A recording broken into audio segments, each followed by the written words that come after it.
After being discriminated against and harassed by those who claim to be the most tolerant among us, just for saying, yeah, no, I'm not one of you. I haven't worked since. So I went into political truth speak. And I have to say the pay was nothing much to speak of. But I got tons of verbal assaults, which I learned eventually to wear as an honor and proudly represent the voices of America, the people who haven't been heard, who love God, the military, and their country. And doing so, I got to reveal who the left really is. Later, when I realized my fight wasn't just against the left, but the right elite as well, well, I did the only thing I could do. Pulled on my big girl drawers and I ran. Seriously. I left it all. I left Hollywood, I left politics, left, vowing never to return.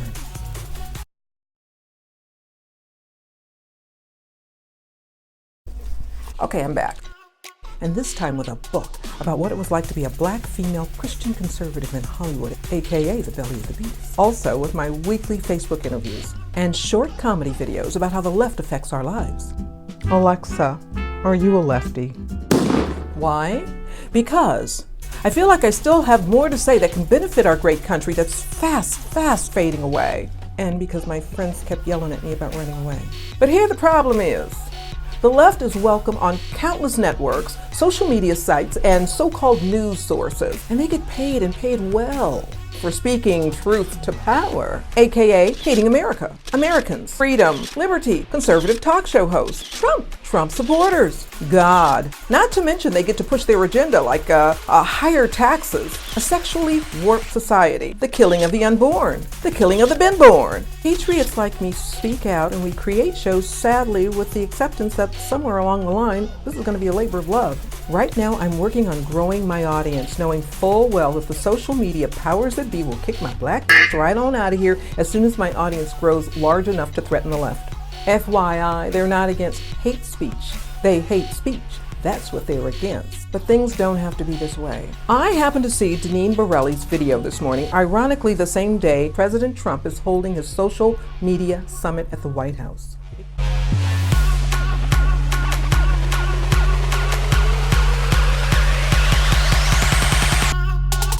It caused me concern, as I'm sure it will you. Congratulations, Mark Zuckerberg. You won this battle. Because of Facebook's anti-conservative bias, this will be my last episode for Blaze TV. And Mark, I hold you responsible for the high-tech lynching of my job. But my employment at Blaze TV depended on generating advertising revenue from my Here's the Deal videos distributed on Facebook. My videos distributed on Facebook generated millions of views. All I had to do was to fill the void of the fake news industry. I would get 20,000 Facebook views per hour. Now, I'm down to as little as 30,000 views in a matter of days. Gee, how does that happen, Zuckerberg? It happens when your left-wing company decides that popular conservative voices should be silenced and effectively puts its boot against the throat of a black conservative woman. That's why I call this a social media lynching. Well, let me be clear. I am down, but not out. The loss of income is significant and it stings. But it doesn't just sting for me. Because of your left-wing arrogance to control the flow of ideas, change algorithms to suit your agenda, tens of millions of Facebook users that watched my videos on your social media platform have been denied my voice. That's censorship. Being a black female conservative is difficult enough, and your multi-billion-dollar company is just piling on. It's like Mark and his big tech bullies are saying, you, Deneen, go to the back of the bus.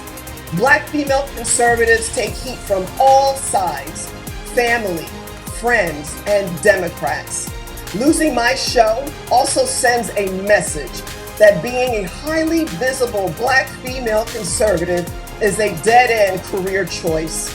The reason there aren't many conservative black women in politics and the media is simple. Because it's too hard. because you can't make a living out of it, because it's career suicide.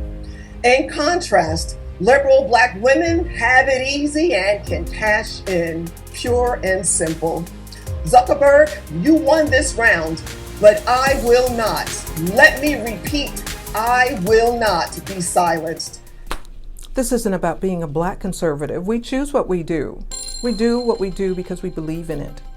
But no matter what color you are or what your political party is,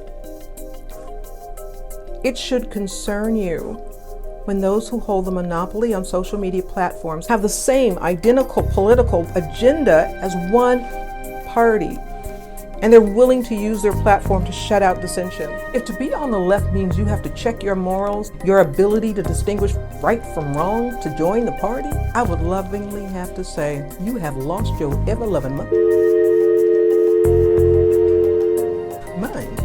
Lovingly. Anyway, Deneen's story is just another example of how content providers on the right cannot exist without you. Facebook, Twitter, all of them, they have your contact information. And we've discovered how they've used it. They're even planning on using it to sway the election in 2020. So, if you like something, do something. Subscribe, in case this whole social media goes dark on us, which we suspect it will. I pray that Deneen finds her way around this Facebook ban, and I believe she will. And they have consequences to pay. As my mother always says, God don't like ugly. And what social media has done to Deneen and what it's doing to America, it's way beyond ugly.